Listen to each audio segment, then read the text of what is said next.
Stanislav Klykh was sentenced by a Russian court in May to a 20-year prison term after being found guilty of murdering Russian officers during the First Chechen War. Testimony extracted under torture was the only evidence of the prosecution used to convict him. After returning from a visit to her son, Stanislav's mother talked with UATV about the startling condition of his health. Of course, one can't get used to such talks. A week has passed since Tamara Klykh met with her son in a Russian prison. Still, each time she talks about it, she can't hold back tears. They brought him in such dirty clothes. He was completely dressed in black. It was horrible. This was the first time she had seen her son since his sentence was passed. She said he is no longer the same person people remember him as before. These are the consequences of electric torture. I'm showing this especially for Austria.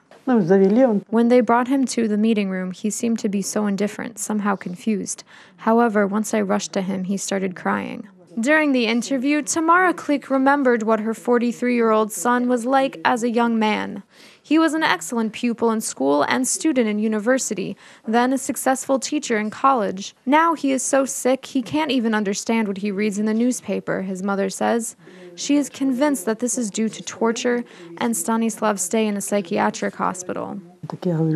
I asked him to smile a little so I could tell his father that his son was smiling. Instead, I got an empty reply that nothing makes him happy. So I also asked him to sing a song.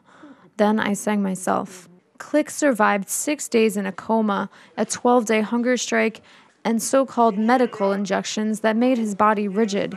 Not only has his mental state worsened, but his hands have been partially paralyzed, and he suffers from painful headaches. There are also non-healing wounds on his body, which his mother tried in desperation to treat with her perfume. He has bed sores all around his body. His tortured knees have begun to fester. I asked his doctor why this is happening. He said that it was caused by injections of psychotropic drugs. Klykh is recognized as a political prisoner by Ukrainian and European organizations. Russia, however, classifies him as a dangerous criminal.